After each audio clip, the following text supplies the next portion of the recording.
Hey everyone, it's Joe and Isaiah's here from the Automator, and we've got a special episode of what we automated this week with AutoHotKey. This is the 100th episode. It's crazy. Um, and let me go ahead and share my desktop. I'm not used to using Zoom for this call, so we'll see. And then I use Prompt Assistant to start. I actually reorganized stuff this morning here a little bit.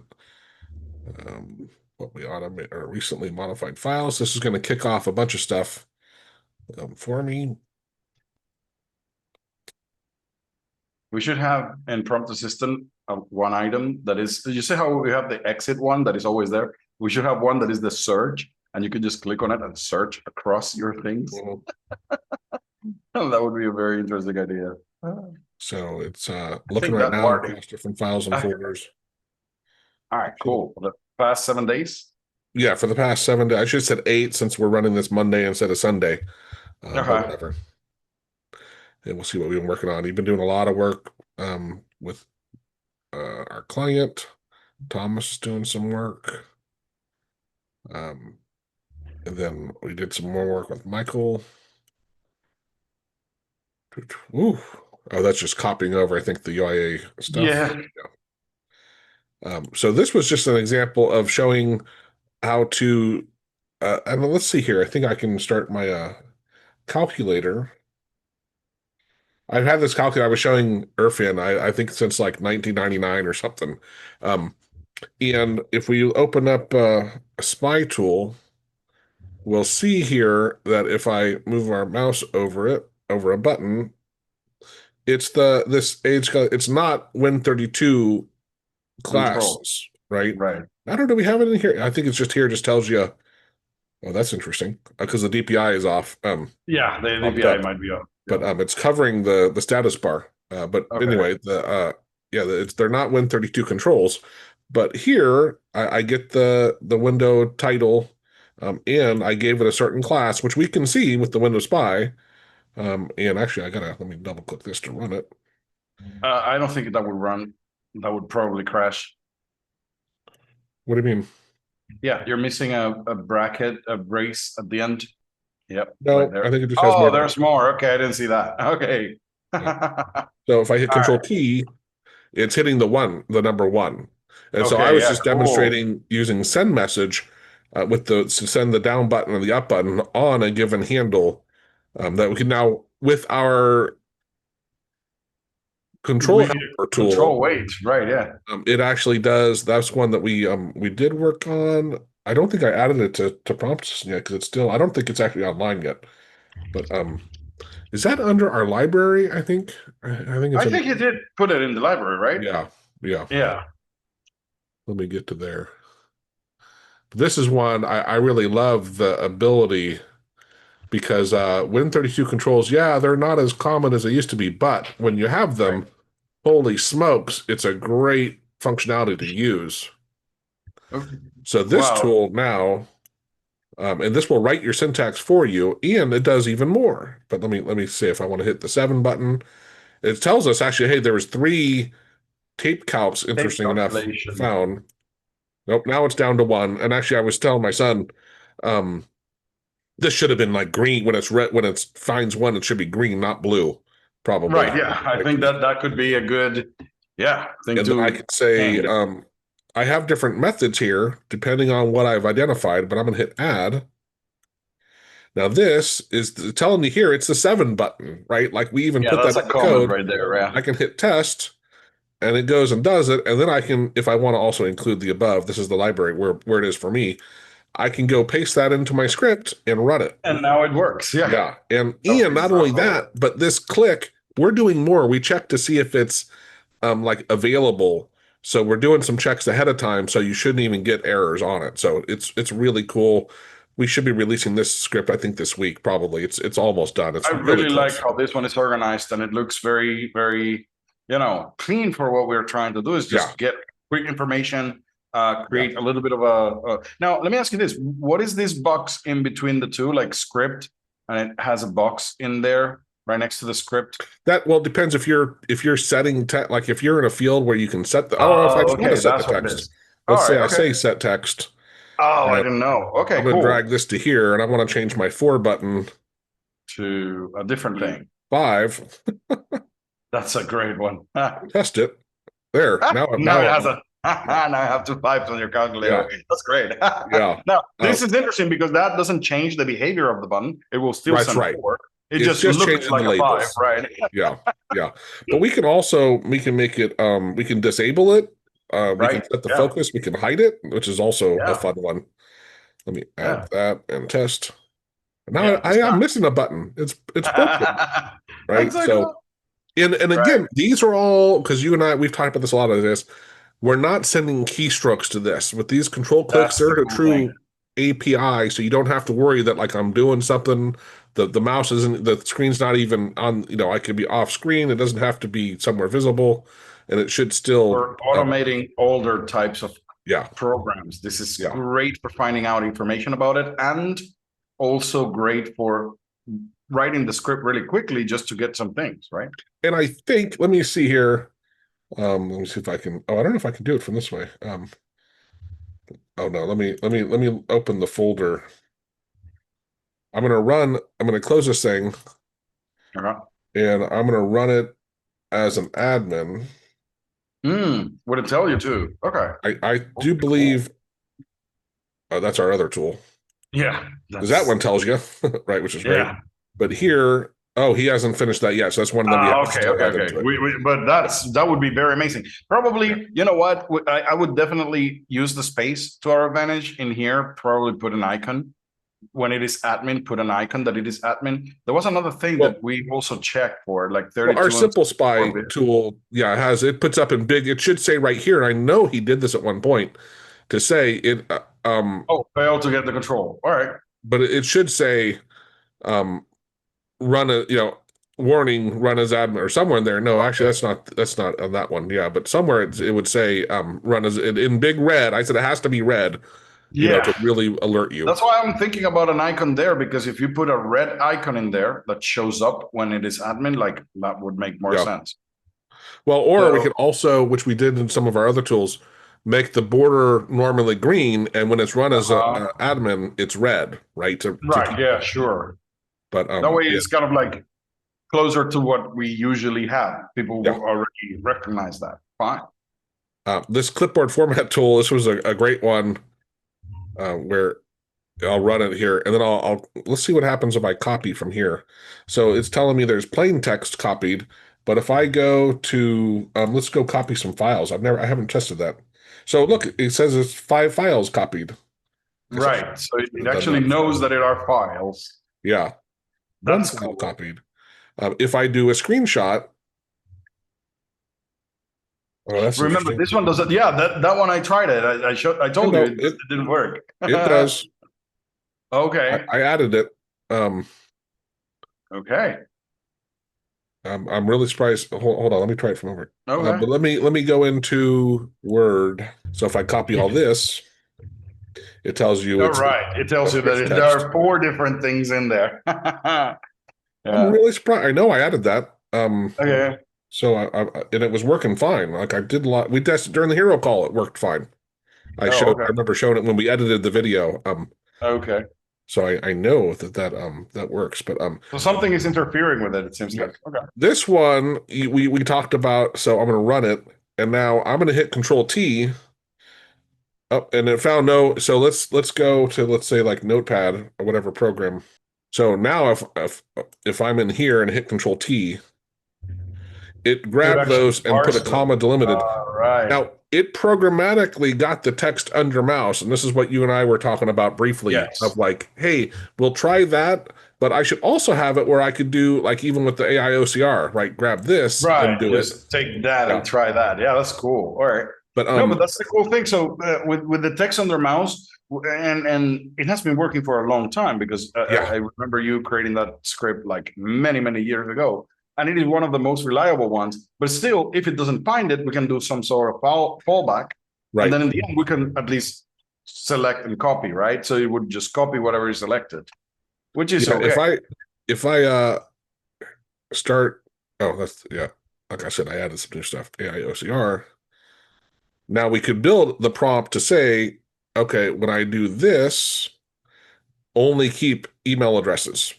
Yeah, I right? think. Oh, look at Yeah, that that. was it. My preference Well, is it did something similar. remove personal information, Oh, right? there it is. Yeah. That's But so we could cool. also create a new prompt or whatever. But anyway, that's the whole point is like that AI OCR is That's so really good. cool. Yeah. I could like that. This is where I was testing. I didn't show you it, but this morning when I was telling you about the whole, let me see if this should actually run. And I think it's a browser back button.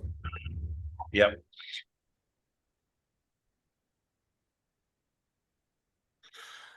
That opened on the other screen. Let me bring it over. What it does, and right now it's probably not going to work because I was playing with it, but it would dump in the text here plus my default prompt. And you and I were chatting here for like Yes, 30 we were minutes talking a little bit more. yeah, Yeah. of using Prompt Assistant for doing that instead of building it separately. But what I didn't tell you was when I first started this was I was using an input hook to capture it. Yes. Yes. Oh, wow. Okay. So let me run this one instead. Hopefully that'll take precedent. Let me it's good to have an editor. So my hotkey, and then I could say, That was a and when rose. I hit return, it doesn't entirely release it, but it then takes it and it would dump it in here with your Yes. prompt, right? So, Yes. but Okay. I realized, hey, the input, even though it was dumb, an input box really it's a perfect example of that gives me the thing to type in, which Right. which And I we don't don't have have to to worry create an about. editor or Yeah, wait for me to be in an editor. yeah, Prompt you, exactly. right? Yeah. Yeah, Sure. but It's the a input simple hook, way to do it. yeah, the input hook is a really cool functionality, but that's what I'm like, yeah, I'm not loving it. Here's clipboard format monitor. Oh, wait. Clipboard format monitor. Oh, that's why. This was the older one. That's why it didn't work. That was Oh, my right. own, Okay. and then I Okay. moved it Okay. into ours. Where Okay. now, let me make sure I exit out. I got 80 scripts running right now. Yeah, I saw you starting them all, but I haven't seen you closing any of them. I'm like, okay. Yeah, this one, and now, yeah. So see, it's Oh, grabbing there you those. go. Yeah, now Yeah, it's working. All right, I don't know cool. why it showed it twice, and I had it fixed that earlier. But yeah, Okay. it's grabbing it. Effortless video reducer. So we haven't updated the download yet, but now what's cool is we added the extension between MP4 MP4 and and AKV. MKV. Okay, cool. That's awesome. Yeah, because I was telling Irfan, I said I didn't realize MKVs allow you to have that embedded subtitles, and I'm like, but I like both formats a lot. So now you can have either one of those. That was the only change we made to it, but this is a really cool script. Oh, those are the cool things that like, and this is how big software get big. It's just like small, Yeah, increasing little things. You yeah, just do. It's just that one thing, and then just yeah, one thing. And then yeah. in the end, you end up with this huge Right. tool that does everything, right? Yep. Yep. I still think it's not No, a huge, that's it's enough yeah. benefit without making it too complicated, right? So, but yeah, I get you. This is the syntax control writer we're talking about. I was playing with some different stuff. Open router. Now we haven't really. I don't know if you want to talk to this one at all or do a demo because we haven't shared this library yet, and I think Irfan was waiting for some feedback from you as to where we were in the status of it. Um, I think it's ready to use as a library. Is that correct? Yeah, Though. well, as a library, I know that it is usable, right? So let me go ahead and share my screen because actually one of the things with these types of libraries, I just build some tests to it, if I remember right. Open router, where is open router? No, it is in the libraries. Lib, eb2, open router.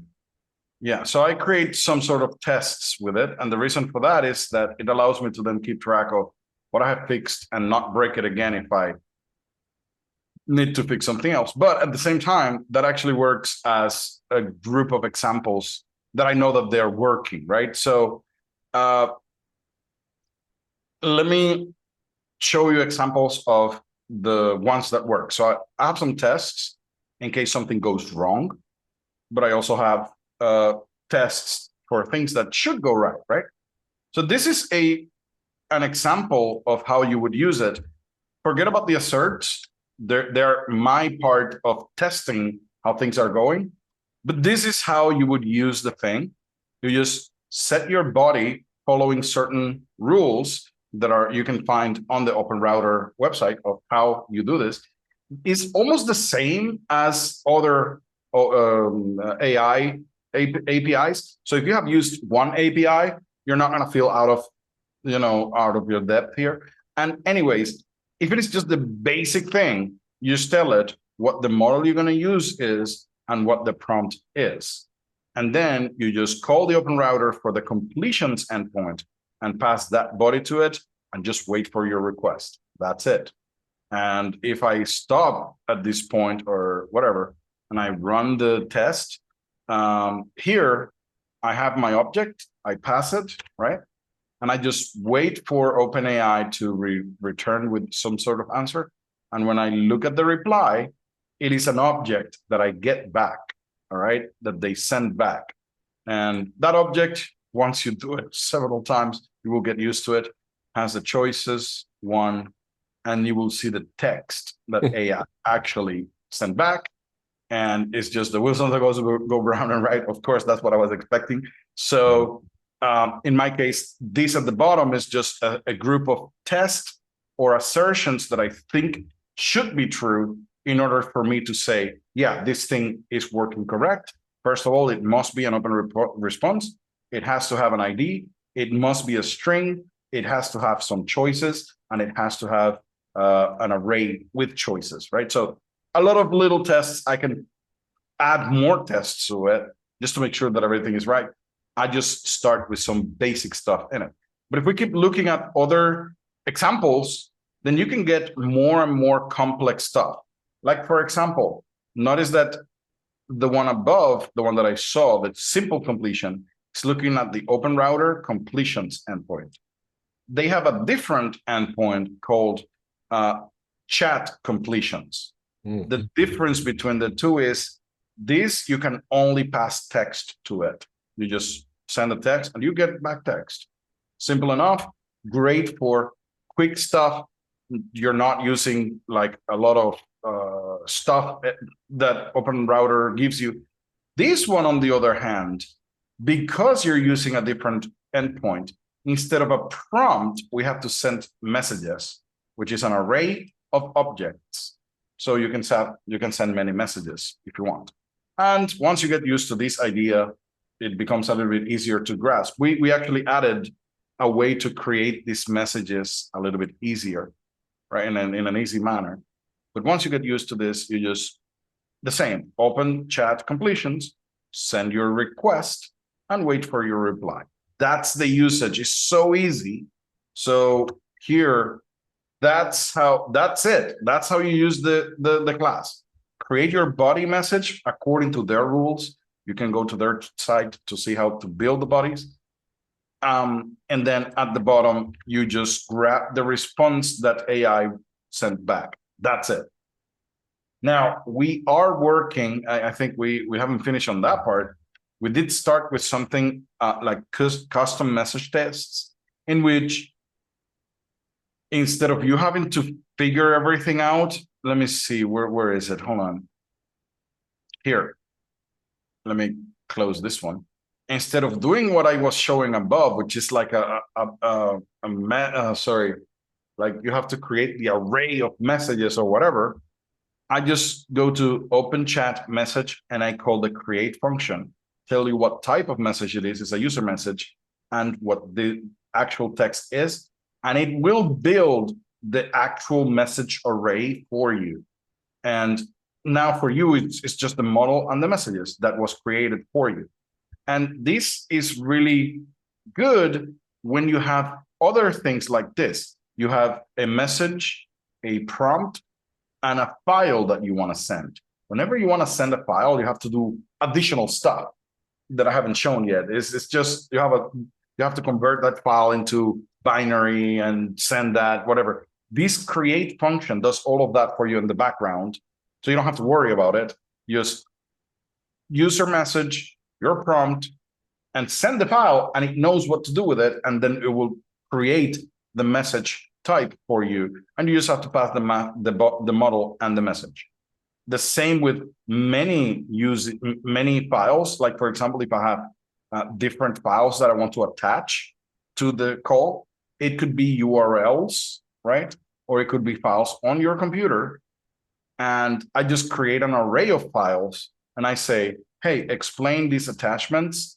And I just pass the array of files and it will know how to convert each of them. If it is a URL, it doesn't have to convert it. It just downloads it. If it is a file on your computer, it would convert it to base64 and then send it. We did test with videos and PDFs. I don't know why they're commented out. There might be some changes that I'm not aware of, but those should work as well. You can send audio, PDF files, text files, and stuff. The one thing about that is that it depends on the model. There are certain models that allow you to send some text and stuff. There are others that don't. If you want to use a model that doesn't support that, you can use open routers. They have their own endpoints to handle the files and then send them to the AI tool, but they charge for that. So I would definitely think about it if you really need it or not, right? Just switch the model and you should be good to go. So that's the thing works. And in general, yeah, go ahead. Well, I'm just wondering, do you have an example? Do you have an example? I'm echoing. An example of what? Do you have an example? Yeah, well, I don't have an example, but it's very simple. Right. I don't have an example, but it's very simple. We have the open router. Hold on, let's see. Open router list models. Let me see, models. Here we go. Hold on. Where we got that? And I know when I was playing with it, there was a very specific one because they have like 3 different. There's the short name of it, the longer name, and then like the verbose descriptions about the models and stuff. Oh, that's interesting. I don't have a function for that right now. Ooh, that's interesting. I probably forgot. Okay. I think probably I have it on my other version that I have to push it. Okay, no worries. I think it is in one of the branches. So I'm in Irkan's development, but yeah. Pull up the webpage if you want. It's not that hard actually. Sure. Let me do this because one of the things that this is, even if I don't have an endpoint in my thing, you can call any endpoint you want just like that, and it will give you everything. So for right now, if I do a request for the models user, it gives me all the models. It's just that I don't have a kind of like a pretty way of doing it, but I can still call the request function with whatever request I want. So it's very flexible. If I don't have an endpoint, I can still do it. It's just that you have to know how to call which endpoint and which parameters you want to pass to it. That's it. In this case, I probably simply forgot to do that one, or I was just focusing too much on something and I forgot, right? This guy is depending on the Windows RT library from Lexicos, because there are some things that I do with the files that instead of, so this is something that I'm using the Windows RT thing to do this fast and actually reliably, right? Without external libraries. Exactly, that's the point. So we're just using this guy here. The Windows 32 API we could use, for example, by doing DLL calls, but that would be very, very annoying. So I wanted to do something really fast, and I just this, and that's great, right? So let's go to the Open Router page, I guess. Yeah, because last time I checked, it was like 400 models.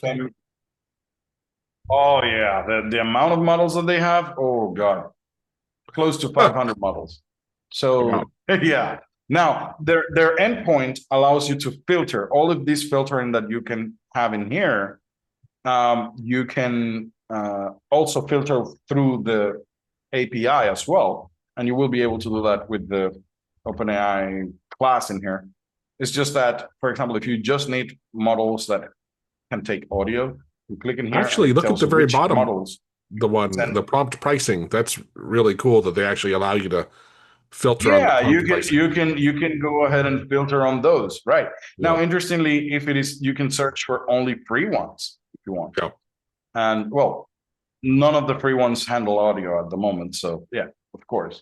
But some of them handle files, like this one. This is free as far as I can tell, but it handles files. I don't know about images, and oh well, there you go. Free ones that handle images. That's cool. Now, free ones that handle images and files. Yeah, only that one. You see, so very interesting that you can just do this, right? And you will be able to do exactly this with the API, right? Approach. It's just that I haven't added that option yet. But as you can see, this thing is really great. I think Open Router is very cool.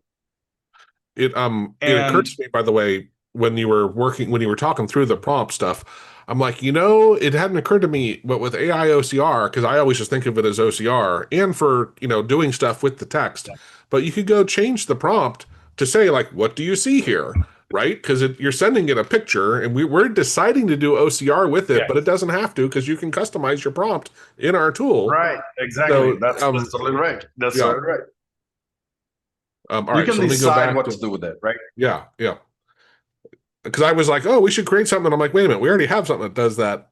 Um, so let's see here. Oh, Uh, I don't think I talked to you about this. So, we have our tool. Let me launch it from under Automator for Client Invoice Calculator that you worked on and created, and I can choose me here. And it will, if I put oh yeah, in yeah, 1 sure. hour and I'll calculate, it will write the email, right? But it's starting Yes. Outlook right now for me, and then it wrote this custom email for me, and has a link and stuff. But what I was like, this is dumb, because honestly, it puts the onus on me to track who's paid and keep up on it. But Stripe has an API, It's very. so Irfan Oh, okay. was working with the Stripe API. He is now, I don't think it's done, but it's close, where he creates an invoice, and we're going to use that Mm-hmm. front form, same things, right? And then it's going to write the invoice for us.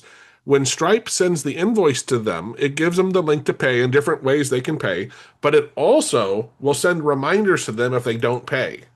So I don't have to worry about checking on Okay, who's that's paid. And awesome.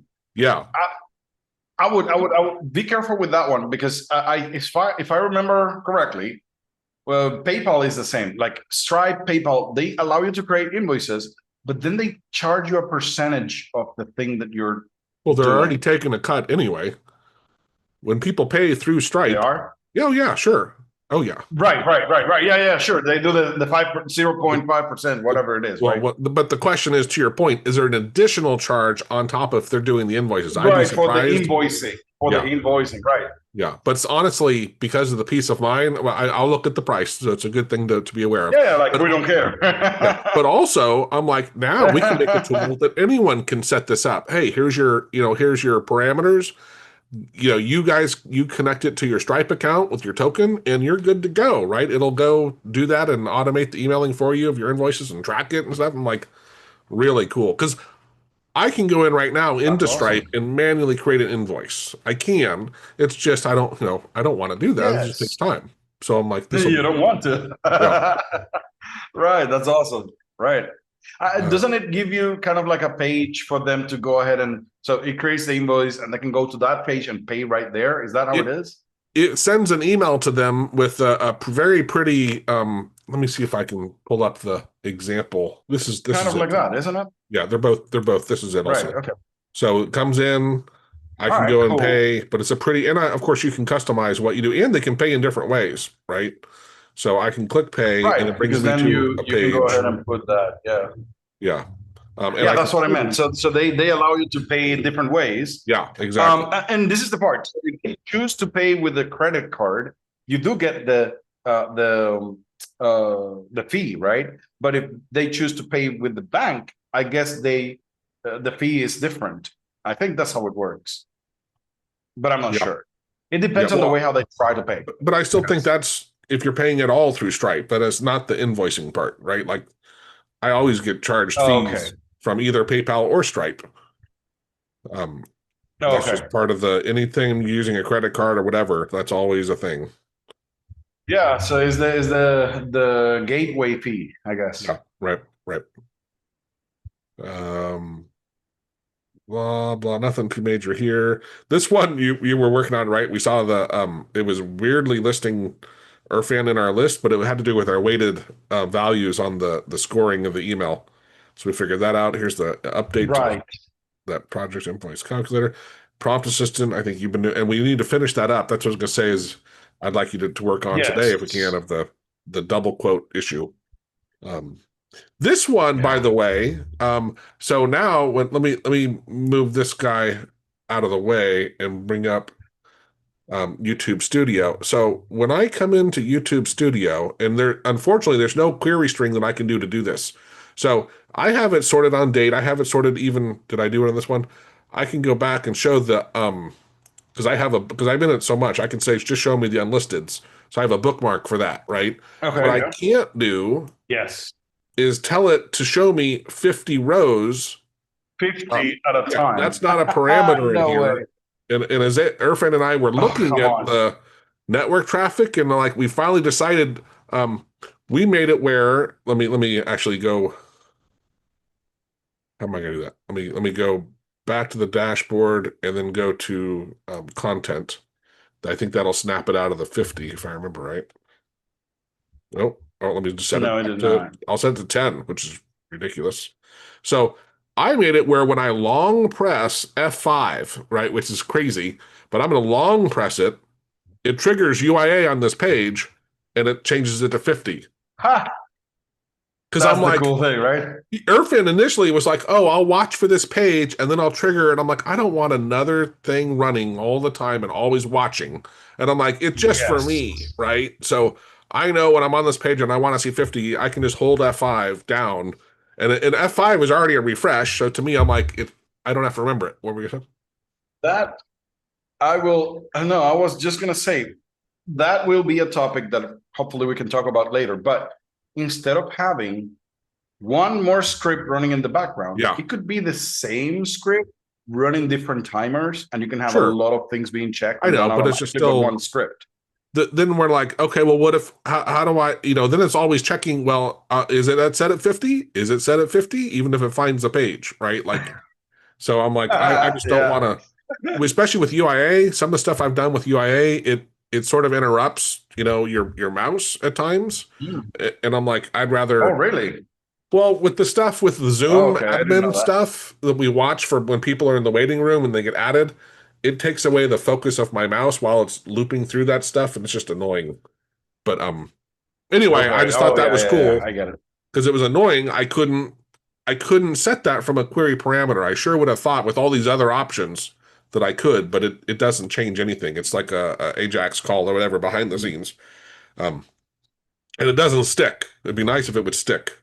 But yeah, so that's what that Yeah, clip. that's a great, or that it could be an option somewhere, like Right, you can set right. that option once and that's it, right? Yeah.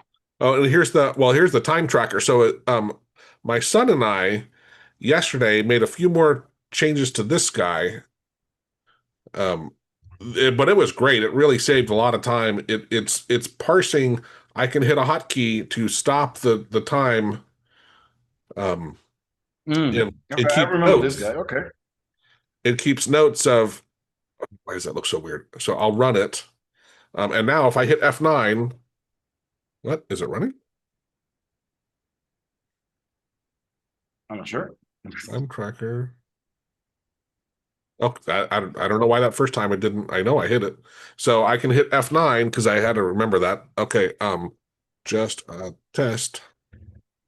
Now I have this little reminder for me because usually when the hero calls, you're the one sharing your screen, not me, right? So even then, this isn't Yes. a Yeah. major thing, right? But and of course, because it's with our notify class, I could choose a different monitor because you and I both have it set up where when I hit share screen, always share a certain monitor, right? So I could have this on the other monitor. Yeah, exactly. That's what I do. Yes. Yeah. But also, and I don't know how many people and I should have done a working example, but when I created this, it went and wrote, here's the file. I think if we look at the timestamp, that was like right now. Yeah. So it 1043, right? It wrote, which I don't know if people understood this. It created this file. That file isn't a video. That file is just a placeholder. So when I'm in Zoom and I go to download, I'll say Yeah. download and I select it and it overwrites it, right? I said it was the smartest dumb thing Right. I've done in quite a while because now I don't have to name them, right? Um, but it Right. also, now I'm going to hit It is already F9. there. It's just an Yeah, empty file. So that when yeah, you click on the file, it just has the name already. right. Wow. Yeah, I don't That's have to so go cool. Yeah. create it and name it. So now it stopped tracking. It says it's 1 minute and 17 seconds. But if we look at this file here, what's really cool by doing, oh, come on. Yeah. So it was keeping track of, here's when it started, this is the start of a test, end of a test, but it also wrote this code because now that I know the name of that file, I can put it here, and it kept track of, hey, the start time and the end time for that video, because it's usually when the script starts, that's when it starts tracking the time, and it will create that extraction for me, and it pads it, the script pads it 2 seconds on the side, right? So I cranked through so many of our little extracts yesterday with my son because I'm like, we had the bones. Right, I remember this guy. Yeah. I actually saw the message on the AutoHotKey Hero like 5 or 7, and I was like, whoa, that was a lot of work. Yeah. And now I see, no, it's not a lot of work. Right. It's smart work. It suddenly enabled me to do even more because it wasn't so crazy to find the pieces. Now I have to remember, now also this thing is set up, so if I hit F9 here and I say,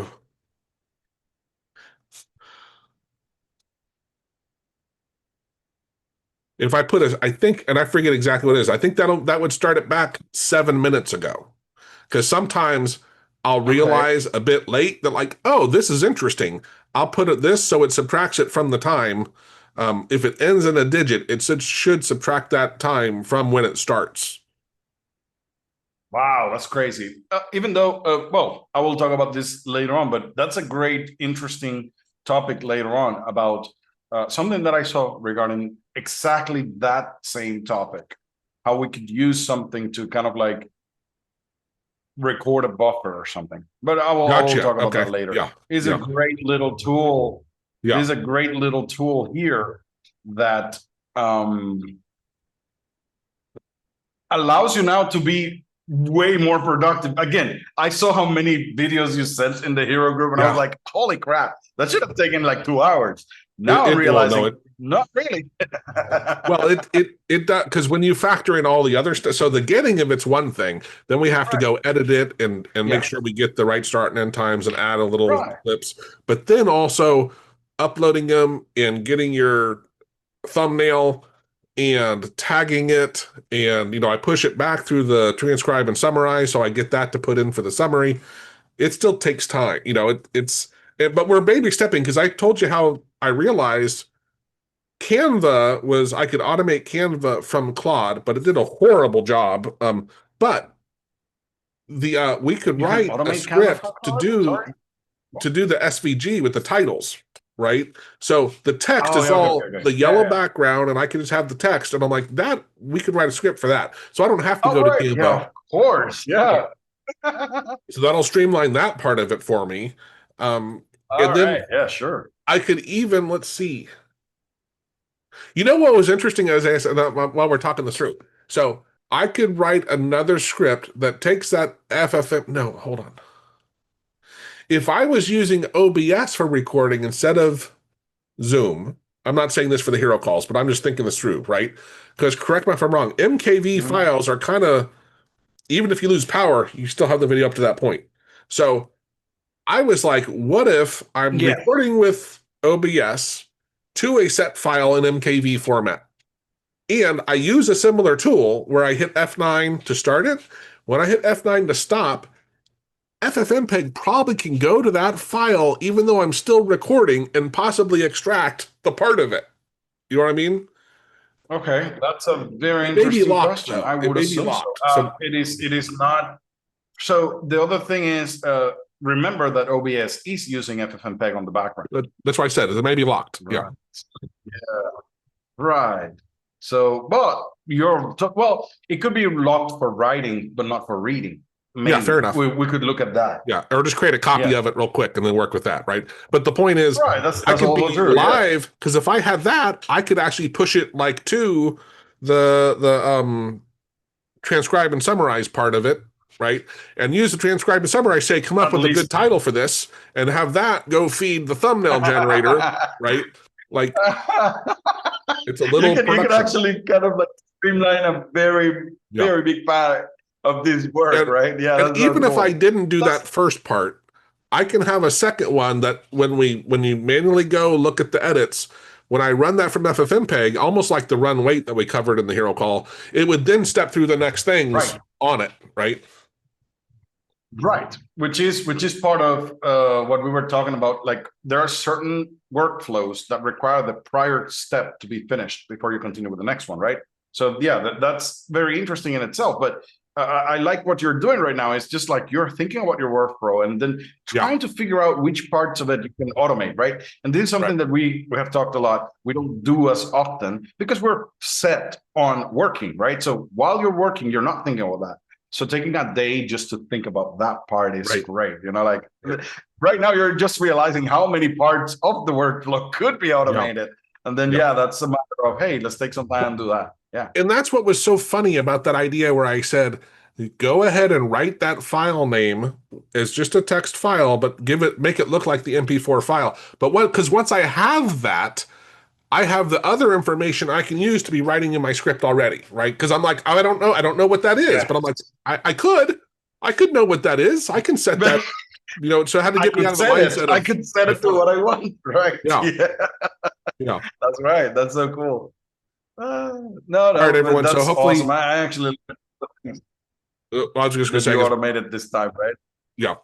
So, it's been a wild couple years, as or actually more than a couple, that we've been working on this.